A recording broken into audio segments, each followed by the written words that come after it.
Hello everyone, welcome to this Vicar David's 60-second slot.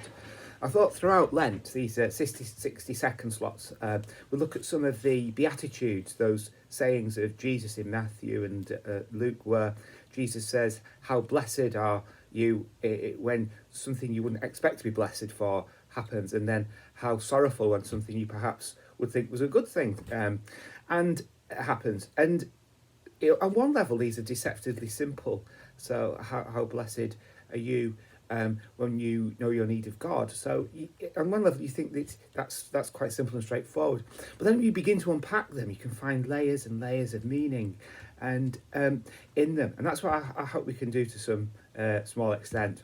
But the very first one, Matthew chapter 5, verse 3, how blessed are you who are spiritually poor? Well, that's one of the more puzzling phrases, I think, in these Beatitudes. What does that mean to be spiritually poor? Well, one thing I think it definitely doesn't mean is to be materially poor. I have been very blessed in my life that I've never lived in a time of material need, and I don't wish that on anyone. And I think we only need to look at the pictures of Ukraine, where people have lost everything physical around them, to know that to not have basic sustenance, food, warmth, shelter, it isn't conducive to a fulfilled, happy, healthy life at all. So I don't think it's talking about physical riches or poverty in that sense. On one level, if you say you're spiritually poor, it could mean a kind of purity of living where we're not distracted by all the different cares and worries of our life, what we're going to have for our tea, where we're going to go on our next holiday, or just day-to-day cares. I think it means to try and live a more simple, on one level anyway, to live a more simple life where we're glad of the things that really give us nourishment, our family, our friends, our faith, the way we can be aware of God, to take care of the environment, to make sure to the extent it lies in our power that we find ways of helping other people. I think that is one way of looking at that, to be spiritually poor, not to take out all the clutter and to live a pure, simple life. But yet I think there's an even deeper level to it, because in some versions of the Bible, this how blessed are those who are spiritually poor, it's translated how blessed are those who know their need of God.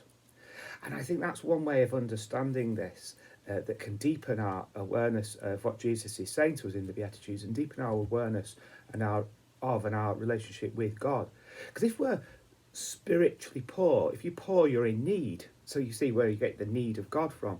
And people who are spiritually poor know their need of God. We know that there's more to our life that we want to bring in.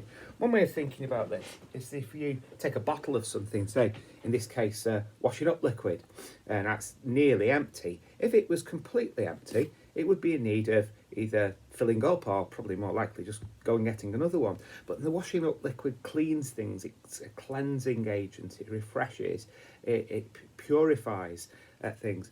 And to do its job, it's got to have this washing up liquid in. If once this is empty, if I filled it up with water, then it's no real use to anybody. It's not going to wash the dishes. It's not going to clean things that might need wiping down. It's just might as well just run the tap. So if we think of this as a bit like ourselves, if we fill ourselves up with things that are not powerful and cleansing and refreshing, if we fill ourselves up with cares and worries about our own superficial level of our lives, so you know what we're going to eat next, things like wanting to control other people and situations and things about our lives that we really can't do and won't really face that and won't let go of it, worrying about things we can't have no power over, the ordinary cares of our life that can sometimes kind of take priority and blot everything out. That's like filling this up with water. And if that's emptied, then it's empty, and we know it needs filling up. And it needs filling up with what it was supposed to be filled up with, which is this powerful cleansing agent.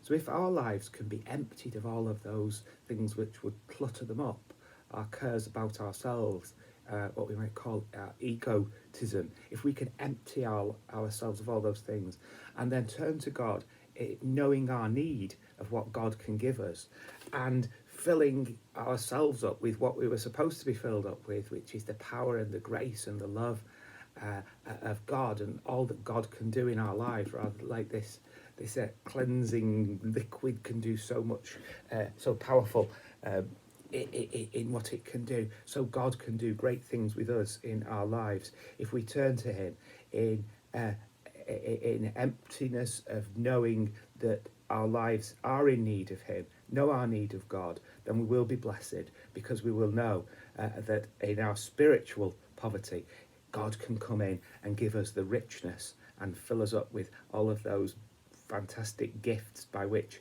He can not only help us to live full lives, but can live and work through us in His world. And then we will, I think, be truly blessed. Thank you for watching, and God bless you.